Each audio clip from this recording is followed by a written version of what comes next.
Welcome to The Revealing. I'm your host, Pavarotti, bringing you information on the Idaho 4 case. This is an entertainment channel. It's my opinions. I'm not here to slander anyone. With that being said, let's get started. Today I want to react to a video by Swamp Rose. And it's a video discussing aspects of the two traffic stops that Mr. Kohberger experienced on his way from Washington State to Pennsylvania. Now, they have some interesting comments and questions on there, and I'd like to react to a few of those, probably in a little different manner than they are. But that being said, let's get started. Brent as a criminology major. So that's what we're looking to see if we can hear. We also want to see if we could see the hands. It's not, that we're implicating anyone. But hold on, let's keep. Yeah, there was the mass shooting and everything. Where?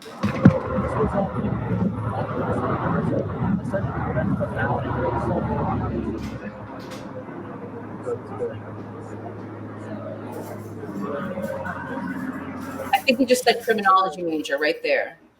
Did you hear it, Robert? I mean, you can hardly hear it over the sound of the traffic. It's terrible, I know.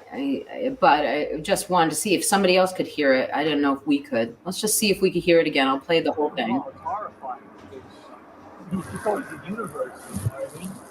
You know what I mean? Mm-hmm. So y'all work at the university there? I actually do work there. Oh. Okay. I think he was talking about Bryan. Yeah. Yeah, I hadn't heard about that incident just yesterday, or?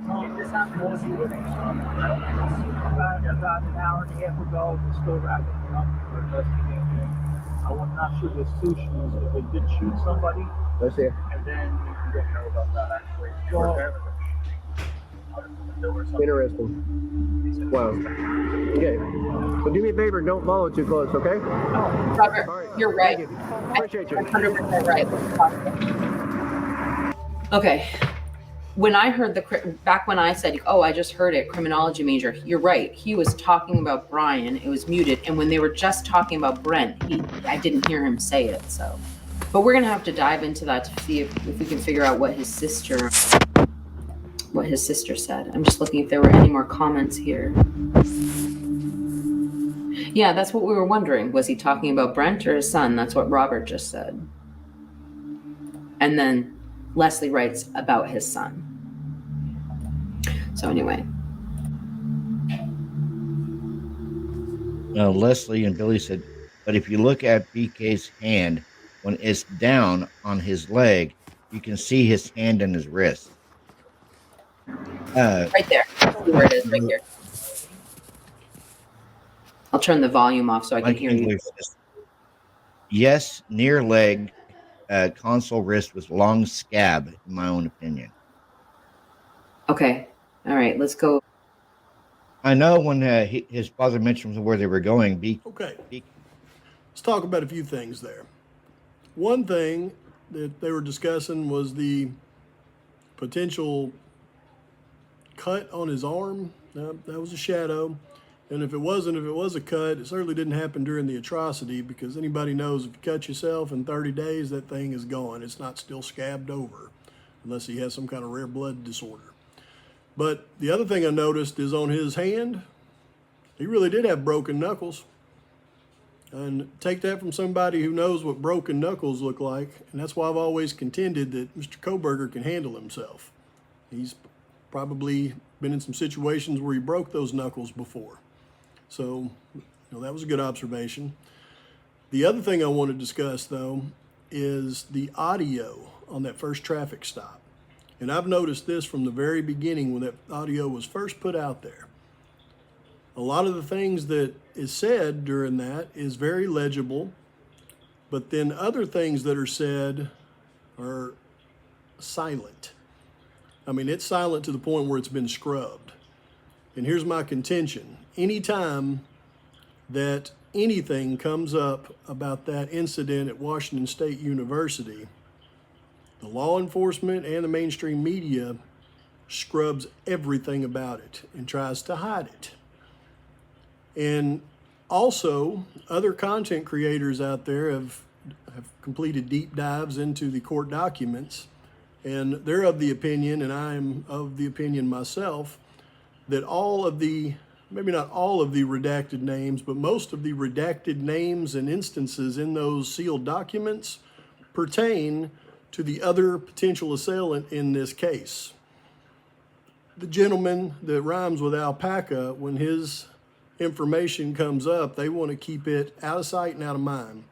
And that's done for a couple of reasons. And I want to go into a lot more detail about that in a future video.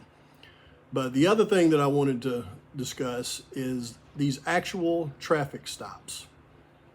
A lot of people have a lot of grand ideas about why these traffic stops happened. You know, the FBI wanted them stopped for this or that, or for surveillance reasons. Now, these two traffic stops were drug interdiction stops. They were stopped by Highway Patrol both times on a major interstate. They're driving, and it's two men driving. This is how the officers look at it. Two men driving in a vehicle without estate tags. Well, they could potentially be carrying drugs or drug money. So they pull them over, and this is the dead giveaway of why this is the case. Because when they pull them over for driving too close to the vehicle in front of them. They were following them too close. That is almost always the reason that they give for that traffic stop, because most people that are driving, carrying drugs or drug money, are following all traffic laws. So the only one that they can get them with is you were following the vehicle in front of you too close. That's what they use almost every time. And when he approached the vehicle, he has his initial questions.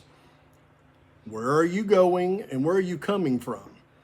Okay, so those two questions have absolutely nothing to do with following somebody too close, but those are the initial two questions that Highway Patrol drug interdiction teams use to start establishing the credibility of the story of the drivers and the passengers of the vehicles. And if those stories create more questions, then a whole other process comes into play. They realized real quick that these guys weren't carrying drug money or carrying drugs across the country, and that's why they let him go. The second stop, again, a different Highway Patrol officer following the same process. Hey, you were following that guy too close. They said, yeah, we were just stopped, about 10 miles back by another guy. He said, oh, okay, well, then you obviously don't have drugs or drug money, and went ahead and let them go. And the reason that's important, folks, is because when you start to open your eyes to what's going on in America today, everything revolves around drugs and drug money. The drug interdiction teams, the drug task forces, all of their operations or investigations are always going to be the top priority of law enforcement now. And here's why. Because now, when drug money is confiscated, the use of those funds go to the local police departments that were involved in confiscating those funds. So when that came into reality, and it didn't used to be that way, but it is now, but when that became a major part of funding for police officers and police stations, then the priority of those officers and stations and teams went straight to the top. The drug epidemic is the number one priority for law enforcement in this country, because they get to keep the money and use the funds. And when you start to look at things that way, all the other questions about things start to get answered for you. And I want to get into a little bit more about that in a future video as well. But with that being said, thank you for watching. Post your comments, your criticisms. I look forward to reading those. And until next time, Pavarotti out.